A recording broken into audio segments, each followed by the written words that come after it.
So before I begin, let me extend my gratitude to Dr. Tade, Dr. Moshe Philip and Dr. Benshi Sabu for giving me this opportunity. So I am supposed to speak on the affordable Indian experiences in the making of artificial pancreas. So my friends have already spoken about the Indian innovations, and this is something slightly different on how we in India are creating. And Dr. Midhan discussed about the diversity in our country. India is part of the developing world. So India is a poor country. But if you look at the top 10 rich people in the world, the top 10 billionaires in the world, 2 of them are from India. 2 of them are from India. So there are a lot of rich people in our country. But not even 0.2% of type 1 in India, not even 0.2%, they can dream about acquiring an automated insulin delivery device. It's not possible because it is very, very expensive. And this is the scenario. This is a T20 index showcasing close to 900,000 with type 1 diabetes in the country. 45 healthy years of life are lost per person. And 1 in every 3 children in India lives in poverty. So this is the real life scenario. And the majority are succumbing to the complications of diabetes. And what about the system in India? We don't have an established system where the government or the insurance is providing CGM or insulin pumps. It's not existing. And 16.4% of the population is in multidimensional poverty. And that is the truth. Except in some states in India, such as Kerala, where I come from, Gujarat, where he comes from. So these are the areas where the government is providing the strips and insulin to the poor people. But that is also to very few people with diabetes. And the scientific organization, our scientific organization for diabetes in India, that is RSSDI, along with LFAC, we are providing to thousands of people. For children, we are providing insulin and glucose meters. Again, thanks to our leader, Dr. Benshi Sabu. And what about the interoperable devices in the country? In India, we don't have an integrated continuous glucose monitoring system. And the only commercially available automated insulin delivery device, and that is prohibitively very, very expensive. Not even the rich people can afford. And the monthly expenses are up to around 340 euros. And very rarely, very, very rarely, a fortunate child probably will get as a gift or from charity an automated insulin delivery device. But that is extremely rare. And this is Jothydev. She is around in this conference, and she is a celebrity dancer and the founder of Diabetes. And she was one among the first to adopt do-it-yourself artificial pancreas in our country. And along with we physicians, she has also written a review, and this is a narrative on how it changed her life. It totally changed her life. This is a genuine feeling of relief and satisfaction.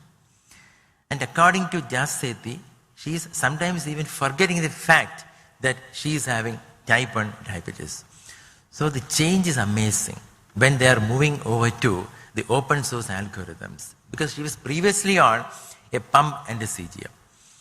And when you compare this with the commercially available systems, when you compare the open source algorithms and the development with the commercially available systems, the growth is much faster because it doesn't require any clinical trials. And we are somewhere around here. We are somewhere around here with RF1 algorithm with super microbolus and unannounced meals, auto-tune, the very rapid acting insulins and so on. So the area is developing. And in this particular lecture, what I am going to do, we interviewed a dozen of those DIY users in our country. From all across the country, we conducted a survey designed by an interdisciplinary team. And these are the overall findings. Majority of them are using Android APS. They are preferring Android over the iOS. The reason being, it is much more user-friendly. And they don't need to renew the developer license every year. It is easy to install an APK file.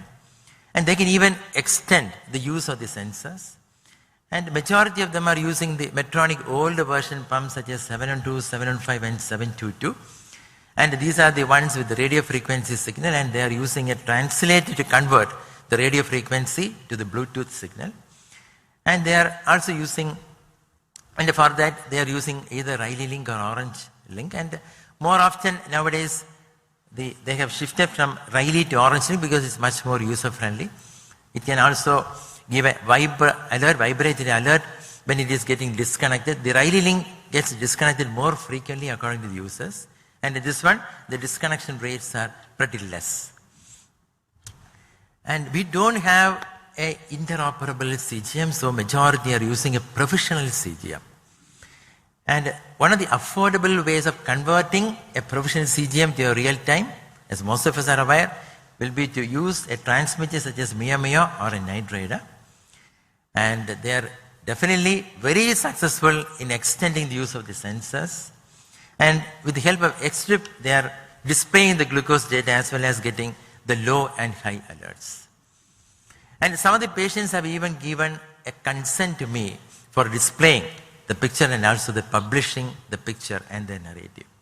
So let me now move on to the personal experiences, and this is from south of India, 35-year-old gentleman, diagnosed at the age of 13 years, and he is on DAA for a pretty long time, for 3.5 years. Initially on an iOS device, and now very satisfied with Android APS, and he is converting Libre Pro to real time with the MM3, so that is the most recent generation of Mio, much more user friendly. And he is connecting the Android phone with Medtronic old generation 722 via Orange Link Pro, and with X-Strip he is successful in displaying the data and as well as the alerts. And this guy is claiming a hemoglobin A1C of 6.3% and a TAR up to 85%, which is impossible with the previous regimens and with the pumps. And this is the upfront cost, of course. This is the upfront cost for the insulin pump, the old generation out of warranty pumps, and this is the monthly expenses, and this is incredible when compared to the other commercially available devices. Just 100 euros per month. That is the one expense which is required for keeping the TAR up to 85% with probably negligible time below the range. And this is a 31-year-old entrepreneur diagnosed at the age of 19 years with on DIY for 6 months. And he is probably happy with the iOS device, the Orange Link Pro, including a vibratory alert when the battery is low or the oil is disconnected from the phone app. And he is also claiming an A1C of 6.2%, which is probably not possible, I would say impossible, when they are on a different regimen or only on a pump with a SMBG. And this is him proudly displaying all those tools responsible for, I would say, the life-changing experience. The iPhone, the old generation of the Medtronic pump, and the Orange Link Pro. Over to the third guy, and this is from Bangalore, a 27-year-old engineer diagnosed at the age of 17 years on DAA for 1 year. So he is on open source algorithm for 1 year, and almost on similar lines, Android APS, Riley Link. And here he is claiming an A1C of 6%, because I am amazed at the A1C, which is usually not possible in clinical practice, and TAR of up to 85%. And here again the monthly expenses are remaining almost similar, and that is 113 euros per month. And this is the guy, a smiling, confident young man, physically very active, again proudly demonstrating all those weapons are responsible for fighting against his type 1 diabetes. Moving over to the fourth user, and this is a young man, 30-year-old engineer from Bangalore, diagnosed at the age of 23 years. And I spoke to him for more than 1 hour. A lot of things to say, because I learned a lot from him. He's using an Android APS, and he's using the official app from the MM, that is the Tomato app. When we are medical students in the medical school, we learn from our teachers, we learn from our medical books. But when we are doctors in practice, every day we learn from our patients. And from him, I learned a lot of things. He's using an ultra-human app, which is a metabolic I would say, app available in our country. And this is free for download. And with Ultrahuman, he is activating the Libre Pro sensor. And he can also activate the Libre sensor because the digital tools are not available in our country. The Libre link is not available. And he gets notifications as well from the Ultrahuman. And Diabox, almost all these patients are using the extend the sensor use. So he's using the same sensor for almost 28 days. And he's reusing the reservoir 3 plus 3, so total of 6 days. And he's even extending the infusion set for up to 6 or even 7 days, provided there is no redness and provided there is no infection and if the control is good. And he's maintaining an A1C up to 5.6%. And according to him, he had a very bad experience in the beginning because he was diagnosed of type 2 diabetes and he was put on metformin for almost 8 months and he was admitted in the hospital with a hemoglobin A1C of 13%. And according to him, he was in the deathbed for almost 1 month. And he told me, I no longer trust the doctors. I no longer trust the doctors and I don't see the doctors and I am treating diabetes myself. And this is the 3rd generation of Emma. I spoke to him, I counseled him and I told him the necessity to meet the doctors at least twice a year because there is something more than glucose control in diabetes. And this is the last guy I will say whom I have included in this presentation. He is not on insulin pump. He is just using multiple daily injections, but he is using the Libre Pro sensor, converting it to real time with MM3, and he is using GLIMP for calibrating the sensor because he has his own rules on how to calibrate a professional sensor with GLIMP on the first day, on the 3rd day, and how he is retaining the accuracy almost the same as a glucose meter, and he is using it for almost 1 month. A pretty very brilliant guy, very, very physically active. And he's also using the same app for activating the sensor. And this is the TER and this is the hemoglobin A1C. He sent me the report as well. A very, very acceptable hemoglobin A1C with negligible time below range. And this is the Tomato app and this is the GLIMP app which is using for calibrating the sensor. And according to him, if you have more frequently calibrating the sensor, the accuracy drops. So this is before and after. This is before DIY and this is after do-it-yourself artificial pancreas on how, I will say, the robust improvements in both hemoglobin A1C and the time in range. And uniformly, the responses were similar. Uniformly, almost all of them are providing with the responses on the single biggest improvement in their lives. The quality of sleep. Having an uninterrupted night's sleep and waking up in the morning with an acceptable or a normal glucose range, which we never had, none of them never had before moving on to the open source algorithms. The experience is fabulous and superb and I am now a big fan of it. I can bonus from our mobile phone and this is so comfortable when I am traveling. So the responses are universal. I repeat, these are unregulated. This is not approved for use in our country.